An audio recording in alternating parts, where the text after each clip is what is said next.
नाजरीन, क्या आपने वीर ज़ारा मूवी देखी है जिसमें शाहरुख खान पाकिस्तान आता है अपनी ज़ारा से मिलने के लिए और 25 साल पाकिस्तान की जेल में ही गुजार देता है। मैं आज वीर ज़ारा की बात नहीं करने वाला, उसी से मिलती जुलती कुछ कहानी है। ये कहानी है बादल बाबू की और पाकिस्तान में रिहाइश पजीर सना है उसकी कहानी है। और बाबू जो बादल बाबू है उनके वकील हमारे साथ मौजूद हैं, फ़याज़ रामे साहब। एक कहानी क्या थी और जो बादल बाबू है पाकिस्तान किस तरह आया, वो सना से किस तरह मिला और अदालत में उसने क्या बयान दिए बादल बाबू ने। सर, मुझे बताइएगा, बादल बाबू ये कहानी है क्या और अब वो इस वक्त कहाँ पर है? बहुत शुक्रिया आपका। देखें, ये एक इंडियन लड़का है, अलीगढ़ से इसका ताल्लुक है। यूपी से? यूपी यूपी का आगे डिस्ट्रिक्ट है अलीगढ़, ठीक है। वहाँ से इसका ताल्लुक है। ये साल 2024 में एक लड़की सना नामी लड़की की मोहब्बत में मुब्तला होकर ये कैसे? फेसबुक के ज़रिए से इनका इश्क परवान चढ़ा। 2-3 साल इनकी फेसबुक पे दोस्ती रही उसके साथ, और उसके बाद ये फिर गैर कानूनी तौर पर पाकिस्तान में एंटर हो गया और 2024 दिसंबर 2024 में ये गिरफ्तार हो गया। मंडी बहाउद्दीन सदर पुलिस स्टेशन ने इसको गिरफ्तार कर लिया। उसके बाद अदालत में इसने अपने जुर्म का इर्तिकाब कर लिया कि मोहब्बत में इसने सरहद जो है वो क्रॉस की है और विदाउट एनी वीज़ा पासपोर्ट। अदालत ने थोड़ा इसके साथ नरमी इख्तियार करते हुए इसकी सज़ा को कम करते हुए 1 साल की सज़ा और 5,000 रुपये जुर्माना इसको किया, जिस पर अभी दिसंबर 2025 में इसकी सज़ा पूरी हो गई है। तो आज हम लोगों ने लाहौर हाई कोर्ट में एक पिटीशन फाइल की है इलीगल डिटेंशन के अगेंस्ट, जिसमें बैरिस्टर ख़ातम तैयब गुजर साहब और मैं दोनों अदालत में पेश हुए और सरदार अकबर अली डोगर साहब ने इस केस के ऊपर समाअत की। ठीक है। जिस पर ऑनरेबल कोर्ट ने जजमेंट को पेरूज़ किया, जो डिस्ट्रिक्ट मजिस्ट्रेट साहब की जजमेंट थी। फिर इस पीरियड को देखा, उसके बाद फिर उन्होंने हमारी जो पिटीशन थी अंडर आर्टिकल 199 उसी को ही हमारी एप्लीकेशन बनाकर फॉरवर्ड कर दिया कंसर्न अथॉरिटी। अच्छा, मैं उस तरफ भी जाता हूँ। मुझे ये बताइएगा, सना कहाँ पर है? क्या उसका बादल से राब्ता हो रहा है? अब बादल ने 3 दफ़ा अटेम्प्ट किया। इससे पहले उसने वीज़ा लेने की कोशिश की तो उसको इंडियन एम्बेसी ने वीज़ा इशू नहीं किया। ठीक है। देन उसके बाद वो 3 उसने अटेम्प्ट किए। पहले फिरोज़ाबाद से उसने एंटर होने की कोशिश की, देन उसने कश्मीर से, ठीक फिर है। उसके बाद वो वाघा बॉर्डर के गैर कानूनी तौर पर तारों के नीचे से पाकिस्तान आ आ गया। गया। और उसके बाद फिर ये जो है वो मंडी बहाउद्दीन आके ये गिरफ्तार, मैंने आपको बताया कि हो गया। गिरफ्तार हो गया, ठीक है। तो ये बेसिकली अब उसके बाद इसकी जो अभी आज हम इसी मकसद के लिए कि इसकी जो ठीक है, पिटीशन। आया। और सना का क्या बना? सना किधर है? हाँ, सना के हवाले से सना जो है वो स्टार्ट में जब ये मामला हुआ तो उसने अपने आप को रुपोश कर लिया था और एक दफ़ा वो पुलिस स्टेशन आई जब ये अरेस्ट हुआ और यही नज़र आ रहा था कि उस फैमिली ने इनकार कर दिया इसको पहचानने से। ठीक है। लेकिन अभी जो मेरी बादल बाबू से मुलाकात हुई है तो उसने बताया कि वो 2 दफ़ा उसे मिलने आई है, एक दफ़ा मंडी बहावर डिस्ट्रिक्ट जेल में और एक दफ़ा कोट लखपत जेल में। तो अभी हम उस पर वेयर अबाउट्स तलाश करने की कोशिश कर रहे हैं कि सना की कि उससे हमारा रब्ता हो जाए और हम उसका व्यू लें कि वो इस बारे में क्या राय रखते हैं। ठीक है। अच्छा, ये भी मुझे बताइएगा, जो बादल बाबू है अभी कोट लखपत जेल में कैद है, उसकी सज़ा मुकम्मल हो गई है, वो अब भारत जाना चाहता है या सना के साथ रहना चाहता है या पाकिस्तानी नेशनलिटी चाहता है? वो अब चाहता क्या है?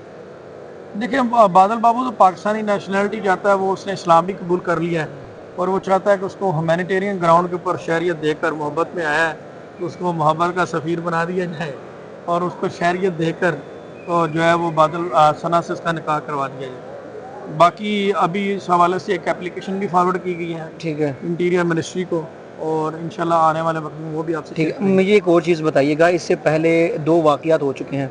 एक शरणदीप सिंह का है जो गैर कानूनी तरीके से कसूर वाली साइड से उसने बॉर्डर क्रॉस करने की कोशिश की, वहाँ पे वो गिरफ्तार हो गया, अभी वो ज़ेर हिरासत है। दूसरा, अगर बात करें सरबजीत कौर की, जो कि वीज़ा लेकर आई थी यहाँ पर अपनी जो मजहबी इबादत गाहें हैं उनका विज़िट करने के लिए, लेकिन यहाँ पर नासिर हुसैन की होके रह गई, वहाँ से उसने निकाह कर लिया। क्या जो भारतीय लोग पाकिस्तान में आ रहे हैं, आपको नहीं लगता कि किसी मकसद के तहत आ रहे हैं? या ये भी तो समझ सकते हैं कि वो एजेंट हो रॉ का, फिर क्या करेंगे आप?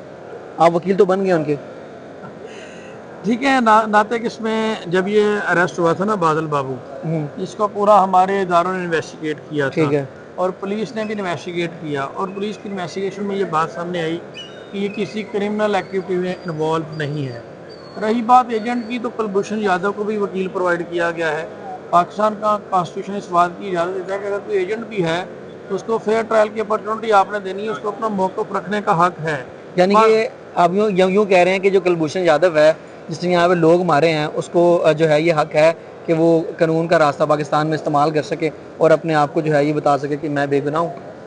नहीं देखें, बेगुनाही कानून का रास्ता तो अल्लाह ताला ने शैतान को भी दिया था, ठीक ठीक है। है। जिसने अल्लाह ताला की शान में गुस्ताखी की और मुतकब्बिर बन गया, अल्लाह ने उससे भी कहा हाँ भाई तू क्या चाहता है, उसने ठीक कहा है। जी मैं आग का बना हुआ हूँ। वो बाद की बात है, तो उसे वहाँ से निकाल दिया गया। तो ये इसी तरह से, ये मैं ये नहीं कहता कि इसको कोई फूलों का हार पहना दें, इसको तमगा दे दें, कोई मेडल दे दें, इसने बहुत अच्छा काम किया, बेगुनाह लोगों की जाने ज़ाया करके। मैं सिर्फ ये कहता हूँ कि फेयर ट्रायल की अपॉर्चुनिटी पाकिस्तान गवर्नमेंट दे रही है, ये हमारे कॉन्स्टिट्यूशन की खूबसूरती है। ठीक है। अगर उसके बाद जुर्म साबित होता है, जज़ा सज़ा का फैसला उनके पास है, वो अच्छा, दें। मुझे एक और चीज़ बताइएगा, अगर बादल बाबू की बात करें, उसकी फैमिली से आपका राब्ता हुआ, कैसे हुआ? अब आपके साथ कौन राब्ते में है? और ये जो लाहौर हाई कोर्ट में पिटीशन दायर हुई है, ये तीनों सवाल जो पिटीशन दायर हुई है, ये अब बादल बाबू के नाम पे दायर हुई है? जी, ये बादल बाबू की तरफ से जेल में से उसने पावर ऑफ अटॉर्नी साइन किया ठीक है। और उसी की तरफ से ये पिटीशन फाइल की गई। और जो नेक्स्ट जो है, आप मेरे साथ इंडियन एक लॉयर हैं मोमिन मलिक साहब, ठीक है। जो सरबजीत सिंह के केस में भी वकील थे। सही है। और अभी एक औरत पाकिस्तान से इंडिया चली गई है, सीमा हैदर, उसके भी वो वकील है। उन्होंने मुझे ये मामला रेफ़र किया था और उसके बाद इसके पेरेंट्स से मेरा कोऑर्डिनेशन करवाया, वो भी मेरे साथ राब्ते में है। तो इस तरह से हम इसके वकील उसके हुए। पेरेंट्स क्या कहते हैं इस हवाले से, बादल बाबू के? वो कहते हैं जी, वो तो पाकिस्तान गवर्नमेंट से रहम की अपील करते हैं और वो कहते हैं कि हमारी दरख्वास्त है कि ये नादान बच्चा है, ये गैर कानूनी तौर पर चले गया, हम इस गलती को मानते हैं, लेकिन हम किसी किस्म की एक्टिविटी में इन्वॉल्व नहीं है, तो इसको माफ़ किया जाए। अच्छा, जो बादल बाबू है, वो उसके घर वालों को नहीं था पता कि वो 3 बार उसने बॉर्डर क्रॉस करने की कोशिश की थी? वो कहते हैं जी हमें एक बार पता था, लेकिन हमें ये नहीं पता कि ये कहाँ जा रहा था। हमें जब कश्मीर से पकड़ा गया है, उस वक़्त हमें कश्मीर से किसने पकड़ा उसको? इंडियन फ़ौज ने ही पकड़ा था। ठीक है। उस वक़्त उन्होंने, कहते हैं कि हमें ये नहीं पता कि ये उस वक़्त बॉर्डर क्रॉस कर रहा था। उन्होंने सिर्फ इत्तला कर कहा था कि आपका जो बेटा है ये मकबूज़ा कश्मीर में, जो मकबूज़ा कश्मीर जो है वहाँ पे जाना मना है इंडियन का, वहाँ पे फिर रहा है। तो इसने कहा कि जी मैं कोई नौकरी की तलाश के लिए वहाँ पे गया हूँ। तो फिर उसको उन्होंने राब्ता करके वापस भेज दिया था। लेकिन उसके पेरेंट्स कहते हैं हमें नहीं इस बात का इल्म कि ये वहाँ से क्रॉस करने लगा था। ये बाद में डिस्क्लोज़ हुआ कि ये वहाँ से भी इसने भागने की कोशिश की थी। ठीक है। अभी घर ये कहकर आया था कि दिल्ली किसी काम के सिलसिले में जा रहा है, लेकिन वहाँ से फिर ये इलीगली तौर पर यहाँ पे आ गया। ठीक है, आज अदालत में क्या हुआ, ये ज़रा बता दीजिए। अदालत ने हमारी पिटीशन को जो है एप्लीकेशन कंसीडर करते हुए उसको बनाकर उसी को फॉरवर्ड कर दिया है कंसर्न अथॉरिटीज़ के पास। इंशाल्लाह हम इंटीरियर मिनिस्ट्री के पास और DGFIA के पास अपना मौक़िफ़ रखेंगे। यानी ये कंसर्न अथॉरिटी को दे दिया है, अब वो कितने दिन के अंदर उस पर फैसला करेंगे? विदिन 1 मंथ अगर वो नहीं कर देते हैं, हम दोबारा कोर्ट आएंगे। चलें, बहुत शुक्रिया। हमारे साथ जो बादल बाबू हैं, उनके वकील फ़याज़ रामे साहब मौजूद थे, जिन्होंने तफ़सीलन इस हवाले से गुफ्तगू की और अदालत ने जो कंसर्न अथॉरिटी है उनको हिदायत जारी कर दिया कि 30 दिन के अंदर इस दरख्वास्त के ऊपर जो है वो फ़ैसला सुनाया जाए। अब इस केस में क्या अपडेट होती हैं, क्या बादल बाबू पाकिस्तान में ही रह जाते हैं या उनको बाहर वापस उनके मुल्क जो है वो भेजा जाएगा? मज़ीद अपडेट के लिए चैनल को सब्सक्राइब कर लीजिए। अपने मेज़बान नातिक रेहान को दीजिए इजाज़त। अल्लाह ने के बाद।